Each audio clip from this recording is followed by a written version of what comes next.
Hello, friends. It's good to talk to you. It is Thursday, August 4th, 2022, and welcome back to your Daily Detroit, sharing what to know and where to go in Southeast Michigan. And there's a lot to know about the most recent primary that happened on Tuesday. Joining me to unpack it all, Steve Freese from Newsweek and a contributor to other publications is back. I'm looking forward to the unpack. Let's just jump into it. Wow, what an election day. And oh my gosh, it's been so long since I've talked to you. Many, many hours. Yeah, many hours. I can't count that high. Well, apparently it took a little while for the Wayne County clerk to count because ballots had to be driven in this time.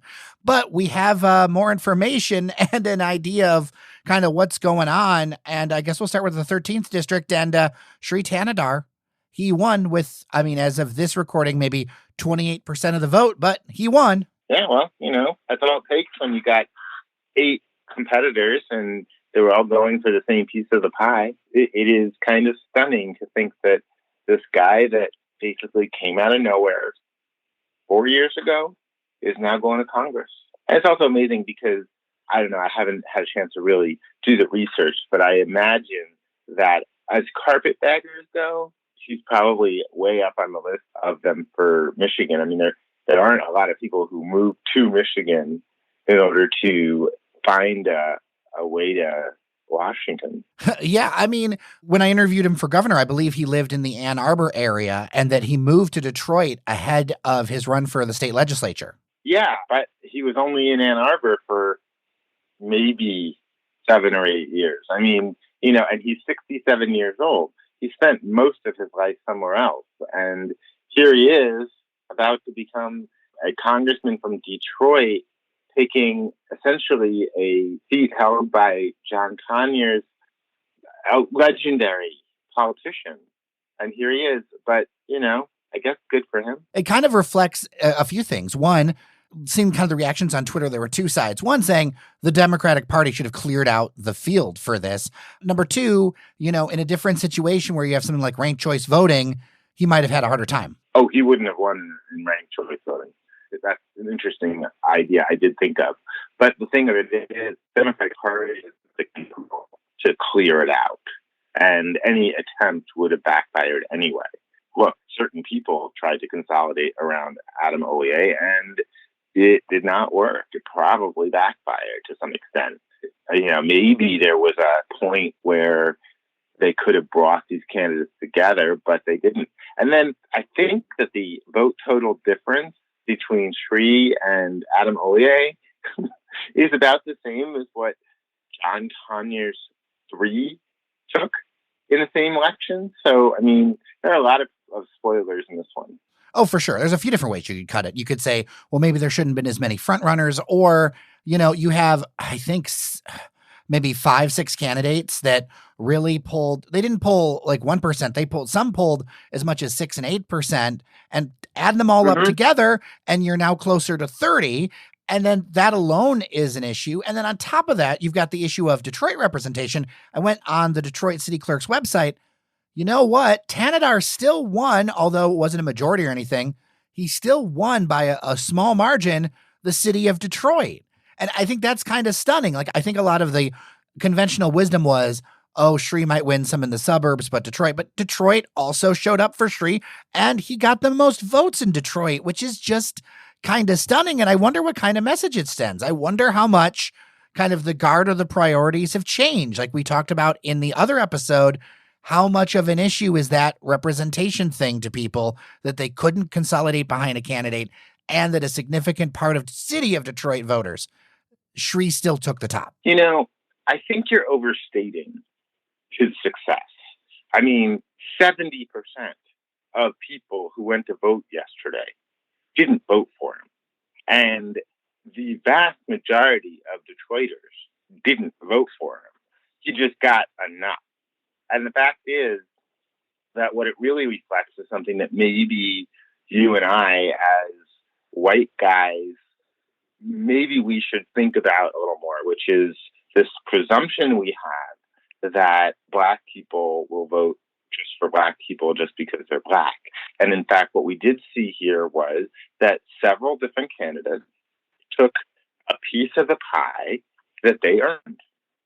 from their followings. And this sort of effort to overthink how voters choose is maybe something we need to reconsider a little bit. The fact is that neither of the representatives from Detroit are Black now. They're both of minority descent, and they both have some empathy, I guess, for the minority experience, which is not exactly the same as the African American experience, but it is, I don't know, adjacent. Although at the same time, I certainly do believe this. I believe that if the Black leaders who put their hand on Adam Oye had instead put their hand on Portia Roberson or one of the other Black women who were running, who were credible in this race, I think that might have been a big difference. I think that Black women want to be represented. They are the ones who vote in the biggest numbers in the Black community. And some of them might have really not liked the idea that a bunch of older Black men decided to pick a young Black man. Interesting. I think there's going to be effects from this going forward. I see a lot of your points and I think they're really valid. For me, I wonder, what was the influence of Mike Duggan in this? Because it seems like within the city, he has influence to a degree. Outside of the city, he really, because Allier was Duggan's choice, right? And, the funny thing about this, and I imagine this is like Roberson, worked with Duggan and he didn't pick Roberson, right? He picked Ollier. And I think that also split things. Like you had multiple forces here that lined up in a way mixed with somebody who now has more campaign experience. And it looks like we're going to have, Congressman Tanadar. Oh, we will. But, that's the thing, though. Think about this. Mike Duggan putting his backing to Ollier makes a certain amount of sense for a couple of reasons. One is he is a state senator, so he's an established candidate who has won elections. Secondly, the Black city leaders chose him. And who's Mike Duggan to ignore whatever Wendell Anthony has to say? Duggan has his reasons. But to be honest with you, can you give me an example of a case in which Mike Duggan's endorsement has mattered much outside of maybe a city council race? That's fair. Is there anything you can think of? I mean, he wasn't even that hot on Whitmer, was he? I mean, no, he wasn't. Supported her, but there was always sort of a shrug about it, right? Yeah, and he came to that party late, and it seems like behind the scenes that he wasn't necessarily happy at first. Of course, now you'd never think it, but that was back in the case. Right. We'd also mentioned as far as on the state level about Mallory McMurrow, and she clearly won over Senator Marshall Bullock. And it is just stunning to see that that's the case, too. I mean, I figured McMurrow would win. I figured that there was the energy there is just pretty big. The money she had was pretty good. The name recognition she built from her viral moment was significant. And I believe that the district was made up a lot of whatever she already represented. So I guess there wasn't really much of a reason for some of those voters not to pick her. Yeah, for sure. All right, circling back to the piece that you wrote that we discussed on the last episode with you, what do you think are some of the long-term impacts? Are the long-term impacts overblown? Like, what are your thoughts around this situation? Well, I think it will matter when there is some big issue related to Black people in this country. If there is a big Black Lives Matter thing that comes up or a police brutality case like what happened in Grand Rapids, then I think it might actually matter that there's a lack of urban Black leadership in the state. As a practical matter regarding, how Sri Tanadar votes on things versus how Adam Oye does, I'm not sure that'll matter that much because one of the things we've learned about Sri is that he'll morph to whatever the district wants. And one of the things that this district actually does want as Democrats is a representative who supports the president's agenda. And they've been very frustrated by Rashida Tlaib and her bucking of Joe Biden on some kind of fundamental issues. So I don't know that as a practical matter, we'll notice Sri doing something particularly unusual. I doubt he will. I mean, he is 67 years old. He's going to be the congressman. Is he going to run for governor again when he's in his mid 70s. I suppose he could, but I imagine this is where he is. And I suppose since he did bring in his son, who does live in Ann Arbor, I believe, as his son appeared on one of the TV commercials, he might be thinking of this as something to hand down to his son, some sort of a bequest. That's how rich people think. That's true. That's true. It's still kind of mind blowing, but I get it. Do you think on the state level, with McMorrow beating Bullock very clearly on that one, Marshall Bullock, do you think on the state level that's going to have impact? Oh, I think that, again, that there are other Black representatives, maybe not from Detroit, but there are. But yeah, I do think that anytime you've lost certain types of representation, well, you're losing a certain perspective that is really valuable, and it may come to bear. What I will be really interested to see is whether John James, who, so far as it looks, is probably going to be the only Black person representing Michigan in Congress. It'll be interesting to see if he embraces any of that.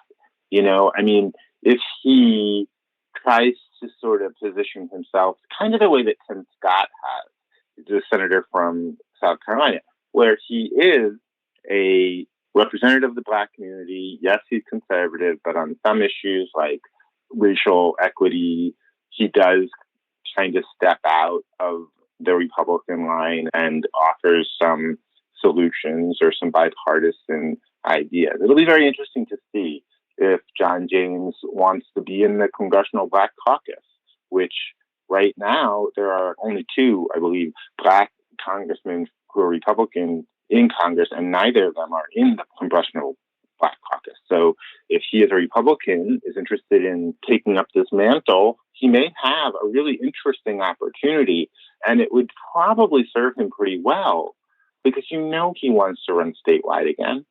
So if he could actually say, okay, well, there's no Black representation from Detroit, I'll take that on too. And, kind of make himself better known in Detroit in that regard, then he might have a really interesting in the next time the governorship is open.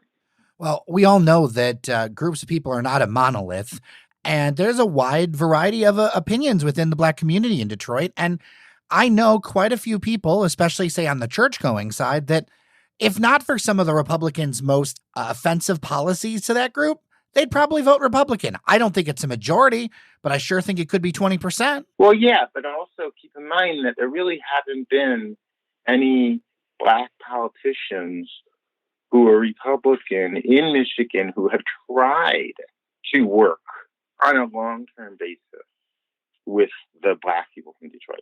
What I'm saying is Chief Craig wanted to run for office. So that was his first time. And we don't ever really get to find out now whether it would have helped him much at all. But John James is a very interesting spot he's in now. And I can see it. I can see where he works on his public image in Detroit. He takes advantage of the fact that he's a congressman from the Detroit metropolitan media market to build himself up and make himself seem or make himself more accessible and maybe even more acceptable. So that maybe there's a point in time where, it looks like the winds are going to go towards the Republican Party for governor, which is typically the case every other time in recent history. Maybe there's enough Detroiters who then see him as a viable person. I don't know. I can see it. That would be a big change, and a big change that would just have lots of reverberations. I think about the number of progressives that I heard from on election night from Ferndale and such, really disappointed about Levin.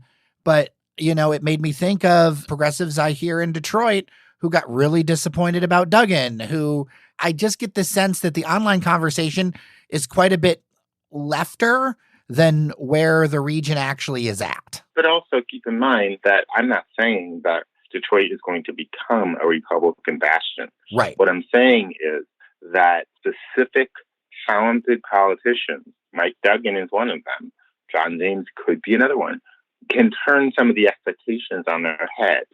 It may not necessarily translate to any other Republican or any other white candidate. It might not. But okay. in the case of John James, I can see where this is a really interesting opportunity for him. If he doesn't go full MAGA, if he tries to get some work done and works with some Democrats the way that some of the other representatives like Alyssa Slotkin have done in the state, it could be the half he needs to get to a statewide office, which, of course, he lost the Senate twice, so he obviously wants that. Well, we know Tlaib is pretty much in her spot. There's not a ton, I think, to talk about that. So why don't we kind of zoom out a little bit? I want to hit two things really quick. First off, Peter Meijer. I feel like that district, it's a chance that Democrats could take that district by Grand Rapids with his defeat. I would say it's likely. I would say that there's almost no chance that John Gibbs can win that race. I mean, unless the red wave is so steep and so forceful, because, I mean, he is a polarizing, election-denying, right-wing Trumper. And that's enough to get you over the hump in a primary in that part of the state. But that is not going to attract any independent voters. I mean, Peter Meijer could have done it because he has proven himself to really take some really difficult votes. So, okay, say what you want about him. He has that respect. But this guy, I mean, the Democrats haven't even started taking him apart yet because they were too busy trying to pump him up in order to get him into their target view. And, they spent all this money to help him defeat Peter Meijer so that he could then be the one that they can take apart. So I can't help but think that Peter is pretty well put together. I get this feeling, especially because he's a younger guy, that this will not be the last we see of him in some way, shape, or form. Maybe. I mean, he might be one of those people, like I was just saying, who, has a certain credibility because of what he has done and could, sway a Republican primary voter population to pick him up for, I don't know, a run against Gary Peters or maybe for governor at some point. Sure. I mean, he's got the name and that's a lot for the state. I hadn't really thought too much about it. Or maybe he just thinks, God, this is crap. This is crap. Like, I don't want to spend my life arguing with these types of people. I've got tons of money. I can do all kinds of other things. Maybe he goes that way. Yeah, and he'll always have the feather in his cap that he was, a congressman. So there you go, right? Like, that still opens doors for you, even if you only do it for a couple of years. Oh, I mean, he's not just a congressman, but in some ways he can kind of claim himself to be like a profile in courage. He took votes that history will look very, very kindly on, even if in the short term his own party doesn't get that. That's a credential. That's a reason to listen to him. There are a lot of people in this country who only get to serve for 1 or 2 terms, but they take a vote that they truly believe in, and that's the end of them in politics. And I kind of wish there were more of them. For sure. And I think it's something where the cycle would reinforce itself if you had more of them where, voters were able to look at something and say, hey, what about the overall picture? But in this current political environment, I think about when I talked to Senator Levin, the senior, and all the things he did. I feel like he could never have operated in this environment, right? With the kinds of stuff that he did and stances he took. I don't think someone like him can exist nowadays. On the Republican side, maybe not. That's what I mean. Yeah, on the Republican side. But on the Democratic side, there's a huge wide berth of something called tolerance for diversity of opinion. I mean, it gets stressed by the antics of the folks like Joe Manchin and Kristen Sinema, but the kinds of things that Carl Levin compromised on, or the way that he positions himself on foreign relations or other things like that, I think that we see there are some senators out there who do that right now. The Senate may be the last place where any of that can actually happen, but it does happen. That's fair. And, I was thinking more of the idea that in order to compromise, it takes two sides. And as much as one side can put their arms out there to do that, the other side doesn't seem very open to doing that right now. That's true. That's clearly true. Although, I mean, again, I don't want to be on the one side, on the other side, but the fact is that there's been a bunch of bipartisan legislation lately. I mean, more than you would expect. Gun rights and the CHIPS bill and the burn kit thing. I mean, there's been a few things over the last several months. The infrastructure bill last year. There are occasions when it does happen, but it's pretty rare and it's very disappointing that it's not more common. Yeah, there definitely has been progress. Okay, so finally, Tudor Dixon. It's kind of like we both figured that she was going to do well in this, but I think that she has a very difficult path to become governor, considering some of the places and stances that she's taken when we get into the general. And I had to laugh when I was looking online and I saw the commercial start to roll immediately, like within minutes of deciding that the word that she was going to be the person, that Charlie LaDuff interview I mentioned, it was up there within minutes, like ready to go. Like this is going to be a tough road for her, I think, but maybe I'm wrong. No, I think that what's going to happen here is this is going to be essentially a debate between COVID policies and abortion rights. And the independents, who maybe they'll be swayed a little bit by high gas prices and high inflation, perhaps. But the governor of the state doesn't get to do much about that. But the governor of this state has a lot to say about what's going to happen in terms of abortion law in the state. And that's a big deal. So you can spend all your time looking backwards at what went on during COVID and did Gretchen Whitmer do it right or wrong? But odds are pretty high. Gretchen Whitmer is not going to have to contend with another massive worldwide pandemic ever again. Say what you want about what happened. I don't know about you, but I don't really want to think about it anymore. It was hard. It was a bad time. The country was traumatized by what happened during COVID. And to sit here and go through what happened 2 years ago when abortion rights are on the line right now, and you see what happened in Kansas. Yeah. Kansas, where 60% of Kansans went out to vote to say that they wanted abortion rights to remain in their constitution. That's deadly, because if 60% of Kansans want it, I mean, it's got to be 75 to 80% of Michiganders. I mean, just has to be. And that's stunning. And with a ballot measure this fall that will bring voters out, those people are not going to, well, okay, some might go out and vote to protect a woman's right and then also vote for Tudor Dixon. Sure, I'm sure there's a cohort of that.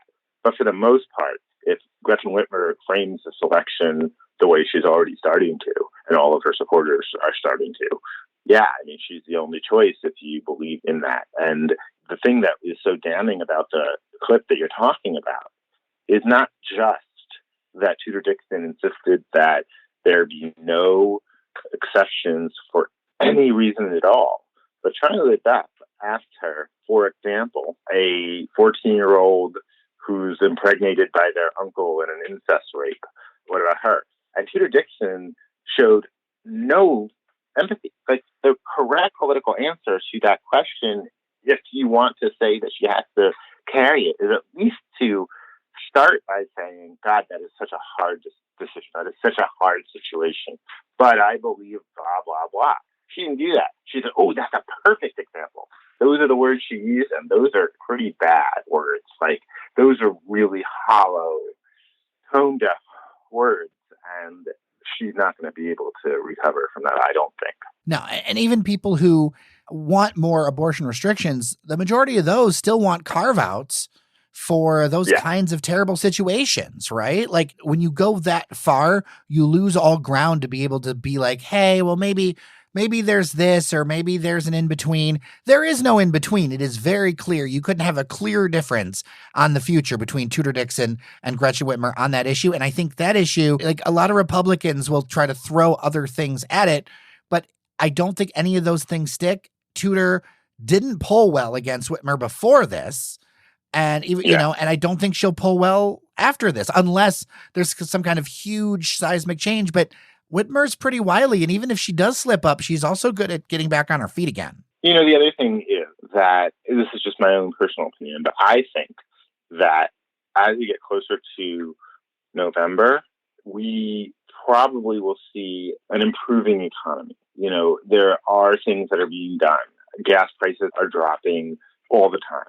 So some of the complaints that she has about the economy that she's trying to pin on Gretchen Whitmer, governor of Michigan, they may not hold the same kind of sway in 3 months as they do right now. At the end of the day, I think you're right. And I think these things do shift with time. November still is a bit of the way away. You see gas prices. I see them in some places in the city below $4. I think you're completely on the nose with that. Oh, it is so funny. Gas prices are the weirdest thing because, when they hit $4 and keep going up, it's horrifying. And then when you get used to that after, I don't know, a couple of weeks and it falls below 4, you feel this sense of relief. Like $3.85 is suddenly a bargain when, it really isn't. But it's just a weird sort of psychology. I think that Whitmer will have a pretty solid case to make for the economy that she is responsible for, all of the jobs and all of the different projects that they've been doing. And I don't know that Tudor Dixon will have that. I also I will predict, and when it happens, I hope we can talk about it again. But I'm sure there will be a few moments in the next few weeks where Tudor Dixon says something completely bat blank crazy. And we'll be like, oh yeah, she doesn't know how to do this. She's never run for office before. So let's wait for that. I can see it too. Steve Freese, contributor at Newsweek. You can find him online, all the places. Thank you so much for your time. And until next time, my friend. Okay, take care.